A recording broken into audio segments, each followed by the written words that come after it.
بيبدأ الفيلم بصياد قاعد قدام البحر وبيرمي سنارته، وبيفضل يصبر ويستنى لحد ما بيصطاد سمكة من نوع غريب أول مرة يشوفه. بس السمك سمك، وبيقرر يروح يشويه، ومش بياخد باله إن عينيها اتحولت للون الأحمر. بيتجمع هو وصحابه وبيطبخ الأكل، وبيبدأوا ياكلوا وبيعجبهم طعمها جدا، لحد ما بيسمعوا صوت شبح بيقول لهم: إيه، طعم السمكة عجبكم؟ بيتلفتوا حواليهم بسرعة، ولما بيبصوا على السمكة بيعرفوا إن الصوت جاي من خلالها. بيبدأ يظهر لها ملامح زي العينين والبق، وبعدها بيطلع دخان أسود وبيروح ناحيتهم وبيخلص عليهم كلهم. في نفس الوقت بيصحى ابن تايجر، وبيقول لأبوه إن هو شاف حلم غريب لنفس الوحش تاني. بياخده تايجر في حضنه، وبيحاول يطمنه إن كل حاجة هتكون كويسة، وإنه مجرد كابوس مش أكتر. بعدها بيجي خبر في التلفزيون لشخص بيخلص على عيلته كلها بطريقة غريبة جدا، لدرجة إن الناس بتقول إن الشيطان ليه يد في اللي حصل لهم. بيروح شخصيتنا الرئيسية تايجر اللي بيشتغل طارد أرواح، وبيبدأ يعمل الطقوس عشان يطرد الشيطان من على الشاب اللي قدامه. في نفس الوقت بيوصل طالب وزميله وبيطلعوا الكاميرا، وبيصوروا تايجر وهو بيطرد الشيطان من عليه. بيقرب تايجر من الشاب وبيحط إيده على راسه وبيبدأ يقرأ تعاويذ لحد ما بيقدر يعالجه وبيختفي الشيطان من عليه. بيخلص تايجر وبيروح يقابل صاحبه الضابط اللي بيطلب مساعدته عشان يعالج الراجل الممسوس اللي ظهر في التلفزيون وبيتقال إنه خلص على عيلته. بيتمشى تايجر وبيروح ناحية العربية وبيشوف الراجل، وبيعرف إنه ممسوس فعلا وعليه شيطان قوي. بيروح تايجر بعدها لصاحبه وبيوافق إنه يعالجه وبيحدد له ميعاد.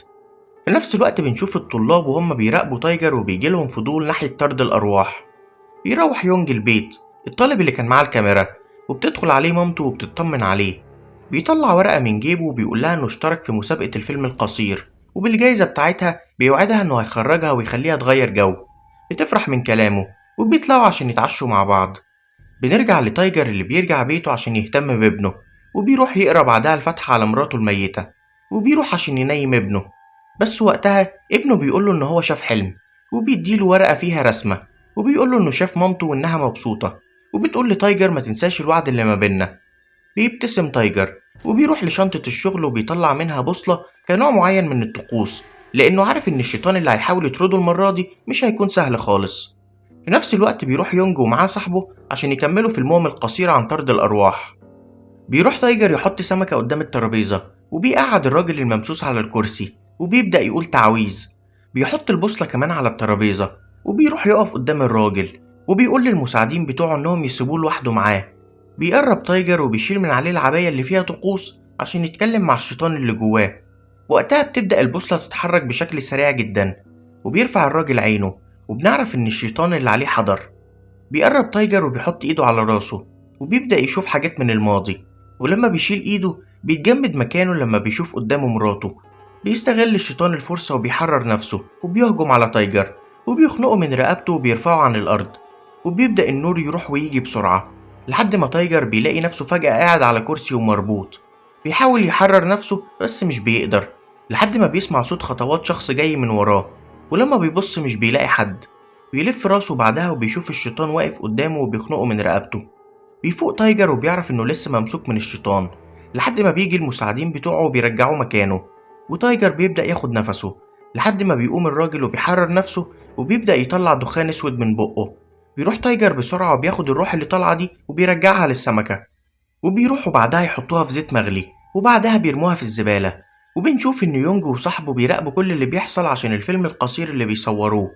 وبيقرب يونج وبيمسك السمكة لحد ما عينيها بتتحرك، فبيرميها على الأرض، وبتفضل تتحرك لحد ما بتطلع من بقها سمكة صغيرة. بيشوف يونج اللي حصل، وبيطلب من صاحبه إزازة المية اللي معاه، وبياخد السمكة الصغيرة وبيحطها جوه الإزاز عشان ينقذها. بيعدي الوقت، وبيجي وقت مسابقة الأفلام القصيرة، وأول فيلم بيتعرض بيكون الفيلم اللي صوره يونج عن طرد الشياطين. وبنشوف كمان الإزازة اللي عايشة جواها السمكة وإنها بدأت تكبر. في نفس الوقت تايجر بيكون قاعد على سفرة الغدا مع ابنه، وبيسرح في الماضي، وبيفتكر مراته لما كانوا بيطبخوا مع بعض وإن حياتهم كانت سعيدة.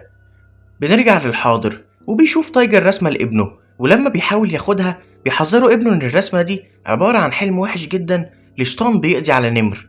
بيطمنه تايجر، ولما بيفتح الرسمة بيلاقيها مخيفة جدا. بيجي الليل، وبنشوف يونج ومامته واقفين قدام حوض الأسماك، وبتلاحظ إن في سمكة جديدة.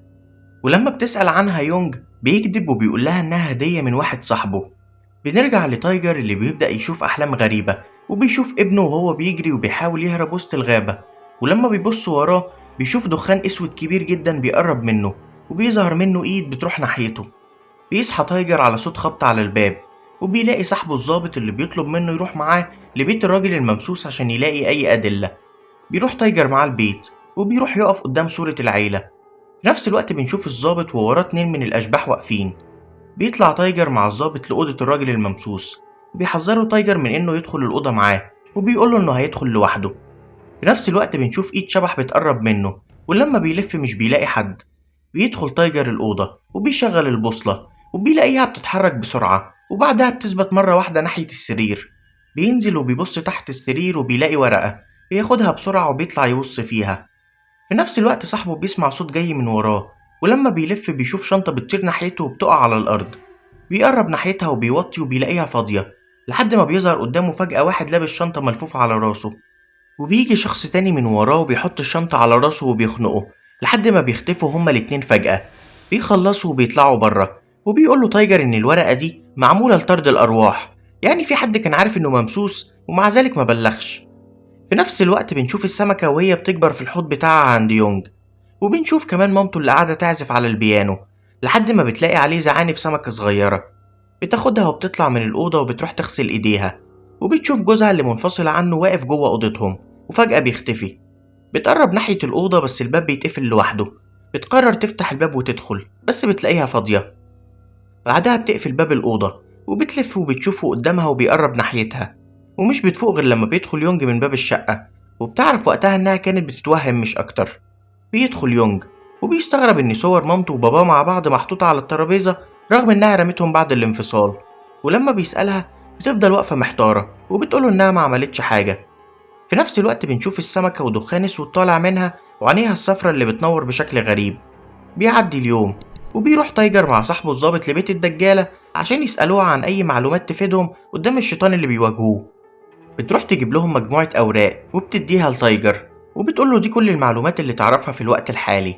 بتقعد الدجالة وبترجع للماضي، وبنعرف إن زوجة الراجل الممسوس اتصلت بيها وبتطلب مساعدتها لأنها شاكة في أفعال جوزها، وبتبدأ تنهار وتعيط، لحد ما بنشوف الشيطان بيقرب منها وبيبدأ يخنقها.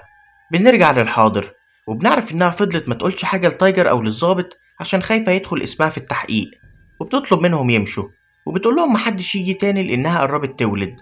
بيقوم تايجر ومعاه صاحبه عشان يمشوا، بس بتوقفهم في آخر لحظة وبتديهم عنوان، وبتقول لهم الشيطان ده عنده 5 ولاد مش 4. بيروح تايجر للعنوان اللي قالت له عليه، وبيدخل بيت مهجور، وبيشوف رسومات لسمك على الحيطة وجلد سمك صغير واقع على الأرض. وبيطلعوا ملف وبيعرفوا إن الراجل الممسوس كان عنده ابن اسمه سان، كان مولود بمرض غريب في جلده. وقتها بيتفق تايجر وصاحبه إنهم يراقبوا البيت لحد ما يشوفوا مين عايش هنا وإيه حكايته بالظبط. في نفس الوقت يونج بيروح يحضن مامته اللي بيبدأ يبان عليها إن أعصابها بدأت تتعب من التخيلات اللي بتشوفها. بتقوم وبتستجمع قوتها، وأول حاجة بتروح تعملها إنها تغير المية لحوض السمك وتنضفه، وبعدها بتروح تجيب الأسماك وبترجعهم الحوض، وبتروح تقعد على الكنبة وبتروق الدنيا وبتاخد الصندوق وبتقوم. بس لما بترجع بتلاقي كل حاجة في حالة فوضى، حتى المية بتاعت حوض السمك شكلها وحش جدا كأنها ما اتغيرتش. بتروح بسرعة تاخد دواء عشان تهدي أعصابها من الخيالات والحاجات الغريبة اللي بدأت تشوفها وتحصل لها في الفترة الأخيرة. بتقفل الضرفة، ولما بتشوف نفسها في المراية بتلاقي شبح واقف قدامها. بتخاف وبترجع خطوات لورا لحد ما بيظهر شبح تاني من ورا الستارة، وبعدها النور بيقطع. فبتطلع بسرعة بره الحمام وبتروح للصالة، وبتشوف الكاميرا بتاعت ابنها محطوطة على الترابيزة وشغالة لوحدها. بتقرب ناحيتها بحذر، وبتشوف ابنها يونج مبسوط مع أبوه وعمته، وبيجي في دماغها إنه هيسيبها ويروح يعيش مع أبوه، وعشان كده بتفضل تعيط. بنرجع لتايجر وصاحبه اللي بيلاحظوا أخيرا إن في حد دخل البيت المهجور، ولما بيروحوا وراه بيكتشفوا إنها ست كبيرة. بيقعدوا معاها وبيسألوها إيه علاقتها بعيلة الراجل الممسوس. بتبدأ تتأثر وبتقول لهم إنها تعرف سان، وإنها هي اللي ربته، وإنه اتولد بمرض غريب ونادر جدا. بتحكي الست العجوزة القصة، وبنرجع للماضي وبنشوف سان وهو جلده غريب، ووقتها أبوه وأمه حبسوه في الأوضة لحد ما يتحسن. بس فضل الموضوع زي ما هو، ومحدش كان مهتم بيه غير الست العجوزة. بيسألها تايجر إذا كان سان لسه عايش ولا لأ. بتبدأ تعيط وبتقوله إنها مش عارفة، وإن دي كانت آخر مرة شافته فيها. بيرجع يونج البيت وبيشوف مامته قاعدة وقدامها كاميرا الفيديو بتاعته، بيروح يقعد على الكرسي ويبص لها. بتمسك ايده وبتسأله: انت مبسوط اكتر مع باباك صح؟ بيسكت يونج ومش بيجاوبها لحد ما بتكرر السؤال تاني. بيرد يونج بحدة وبيقول لها دي الحقيقة وإنها مهملاه من ساعة طلاقهم عكس أبوه اللي بيهتم بيه. بياخد بعدها الكاميرا بتاعته وبيمشي يدخل أوضته، وهي كمان بتروح أوضتها وبتفضل قاعدة زعلانة لحد ما بتسمع صوت غريب فجأة. ولما بتبص بتلاقي شخص قاعد على البيانو. بتقوم من على السرير وبتبدأ تتحرك بحذر، ولما بتفتح الستارة مش بتلاقي حد. بتروح توقف صوت الساعة وبتلف عشان ترجع أوضتها، وبتشوف شبح على السرير وإيدين غريبة بتتلف حوالين وشها لحد ما بتقع على الأرض. وبيتحرك راسها فجأة وبنشوف الشبح، وبنعرف إنه بكده قدر يستحوذ عليها. بيصحى يونج فجأة من نومه وبيفضل يبص حواليه وهو خايف، وبيحس إن في حاجة غلط بتحصل. بيقوم من سريره وبيروح لحوض الأسماك بيلاقيه كله فاضي، وكمان بيشوف خيال بيعدي بسرعة من جنبه وصوت خطوات حد بيجري في الشقة. بيبص على الآثار في الأرض وبيروح وراها لحد ما بيوصل للحمام، وبيشيل الستارة وبيشوف مامته في إيديها سمكة. بيطلع بسرعة وبتبدأ تروح وراه بكل هدوء وبتفضل تبصله لحد ما بترجع لهيئتها الطبيعية وبتسيبه وبتمشي. بيفكر يونج وبياخد قراره، وبياخد معاه السمكة الشريرة ومامته وبيروح يقابل تايجر وبيحكي له اللي حصل. بياخد منه السمكة وبيحطها على الترابيزة وبيغطيها، وبيقعد نامي اللي هي مامة يونج على الكرسي عشان يطرد من عليها الروح الشريرة. بيحط ايده على راسها وبيبدأ يشوف الراجل الممسوس وهو رايح يدفن ابنه سان رغم ان هو حي. بيتصدم تايجر من اللي شافه، وبيعرف ان احقاد الروح الشريرة مش هتخلص بسهولة. وبيدي طلاسم ليونج وبيقول له يهتم بمامته، وانه هيروح ناحية غابة الاشباح لحد ما يوصل لحل الموضوع ده. بيروح تايجر الغابة وبيبدأ الطقوس، وبيحط البوصلة وبيستنى الشيطان يظهر. في نفس الوقت بيوصل يونج الحفلة اللي هتعزف فيها مامته على البيانو. بتقعد نامي على البيانو وبتبدأ تعزف مقطوعات صعبة جدا وسريعة جدا. بنرجع لتايجر اللي بتبدأ البوصلة بتاعته تتحرك بسرعة دليل على حضور الروح الشريرة. وبيبدأ يتخطف أشخاص من اللي واقفين معاه في الغابة واحد ورا التاني. ومش بس كده، كمان في الحفلة بتبدأ الناس تتشنج وتقع على الأرض كأن عزفها هو نوع من أنواع السحر الأسود. وبتعم الفوضى في مكانين. أول مكان في الغابة عند تايجر، وبيتحولوا المساعدين بتوعه واحد ورا التاني، وبتستحوذ عليهم أرواح شريرة لحد ما تايجر بيهرب لأنه بيعرف إن الموضوع أكبر بكتير مما يتخيله بني آدم. وتاني مكان هو الحفلة، وبيفضل يونج واقف يبص على الفوضى اللي اتسببت فيها عزف مامته والناس اللي بتهرب لحد ما بيخبط فيه واحد. ولما بيقوم بيلاقي نفسه في بيته جوه أوضة مامته، وبيلاقي على الأرض السلسلة اللي كان جايبها لها هدية وبياخدها معاه. وبيسمع صوت الساعة وبيروح ناحيتها عشان يوقفها. وقتها بتيجي مامته تهجم عليه بسرعة لحد ما بيفوق على إيد أبوه، وبيعرف إن مامته نام اختفت بعد العرض. وبيبص بعدها لإيده بيلاقي السلسلة، وبيعرف إنه ما كانش حلم وإن كل حاجة شافها حصلت فعلا. في نفس الوقت تايجر بيرجع وهو مهزوم على إيد الروح الشريرة، وبيقعد يخبط ويضرب بإيده لأنه لأول مرة في حياته يدوق طعم الخسارة. بيرجع البيت وبيفتكر الرسومات بتاعت ابنه والأحلام بتاعته، بيقعد يتفرج عليها. وبيقوم بسرعة ينادي عليه وبيلاقيه مستخبي في الحمام، وبيشوف على إيده علامات غريبة وبيقوله الوحش قرب يجي. بياخده تايجر في حضنه وبيحاول يطمنه ويهديه. بيروح يونج بسرعة للمكان بتاع تايجر بس مش بيلاقيه، وبيلاقي المساعد بتاعه وبيسأله عن مكان تايجر. في نفس الوقت بنشوف تايجر في العربية ومعاه ابنه، وبيعرف من خلال الراديو إن مامة يونج اتخطفت بعد عزفها على البيانو. بيروح تايجر لأبوه وبيطلب منه إنه يسيب ابنه معاه. بيعدي اليوم وبيروح تايجر يودع ابنه قبل ما يواجه الروح الشريرة تاني، بس بيمسك إيده وبيطلب منه إنه ما يروحش. بيسأله تايجر: شفت حلم جديد صح؟ بيعيط ابنه وبيقوله ما يروحش، ولسه هيحكي له عن الحلم، بس تايجر بيطلب منه المرة دي إنه ما يعرفش الحلم، وبياخده في حضنه وبيسيبه مع جده وبيمشي. بيروح يركب عربيته. في نفس الوقت بيجي يونج يتحايل عليه ياخده معاه عشان ينقذ مامته. بيفتح تايجر باب العربية وبياخد يونج معاه، وبيوصلوا هما الاتنين الغابة. وبيحذر يونج من التلاعب اللي هيحصل له جوه الغابة دي وإنها مش هتكون حقيقة، وبيديله تميمة تحميه. بعدها بيروح تايجر للمكان اللي اتدفن فيه سان ابن الراجل الممسوس، وبيقعد يحفر عشان يحاول يبطل اللعنة لحد ما بيوصل لصندوق. بيفتحه بسرعة وبيلاقي جواه عظم. بيحط ايده ناحيته وبيبدأ يقول تعاويذ، وبنلاحظ ان كل الاجواء من حواليهم بتتغير وبيزيد الضباب من حواليهم، وبتبدأ الاشباح تجري من حواليهم. وبيطلع تايجر ويونج يجروا عشان يهربوا، وبينجح واحد منهم يوقع تايجر، وبيجي واحد تاني يخنق يونج لحد ما بيطلع التميمة وبينقذ نفسه. ولما بيروح عشان ينقذ تايجر بيشوف مامته فبيقرر يروح وراها على طول، وبيسيب تايجر اللي بتتجمع عليه الأرواح الشريرة. بس بتظهر قوته الحقيقية وبيخلص عليهم واحد ورا التاني. بيروح يونج يدور على مامته لحد ما بيلاقي كاميرا الفيديو بتاعته على الأرض، ولما بياخدها بيشوف حوض السمك جواه سمكة، ومن الناحية التانية بيشوف مامته. بيتحرك وبيلاقي نفسه جوه بيت مهجور، وبيشوف حوض السمك لحد ما بيسمع صوت مامته جاي من الأوضة. بيطلع يجري بسرعة وبيشوفها وهي في عز شبابها، وبيشوف نفسه وهو صغير وهي قاعدة تلعب معاه وتغنيله، وكمان وهي قاعدة على ترابيزة الأكل وبتتفرج على رسوماته. بيقرب يونج ناحية مامته وبيحاول يلمسها، بس للأسف بتختفي. بيروح ناحية أوضتها وبيشوفها وهي بتعزف على البيانو. بيقعد يخبط على الباب ويحاول يفتحه بس من غير فايدة، لحد ما بيفتكر التميمة اللي أخدها من تايجر، فبيطلعها من جيبه وبيرميها على الأرض. بيفتح الباب وبيتفتح معاه وبيدخل الأوضة، بس بيتغير شكلها وبيلاقيها فاضية. بيشوف الكاميرا بتاعته مشغلة فيديو. بيروح ياخدها وبيتفرج، وبيعرف إنه الفيديو اللي كان فيه مع أبوه وعمته مبسوطين مع بعض. بيبص وراه بيلاقي مامته قاعدة بتعيط. بيروح ناحيتها يونج عشان تهدى، بس بتتحرك ناحيته بسرعة وبتقوله بقى عايز تعيش مع أبوك صح؟ هتكون سعيد معاه أكتر صح؟ بيرد عليها يونج وبيقولها إنه كان كلام وقت عصبية وإنه ما يقدرش يعيش من غيرها. بتبدأ مشاعر نامي تتلخبط من كلامه.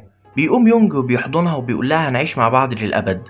بتتحرك إيديها وبتحضنه وهي متأثرة بكلامه، وبتبدأ تنازع هي والروح الشريرة اللي جواها، وبتقفل على يونج جامد كأنها بتهرسه بين إيديها، لحد ما بيقولها أنا عارف إنه مش إنتي عشان كده ولا يهمك، وبيبدأ يمشي إيده على شعرها بحنية. بتصرخ نامي وهي بتعيط وبتحول كل حاجة حواليهم لدخان أسود.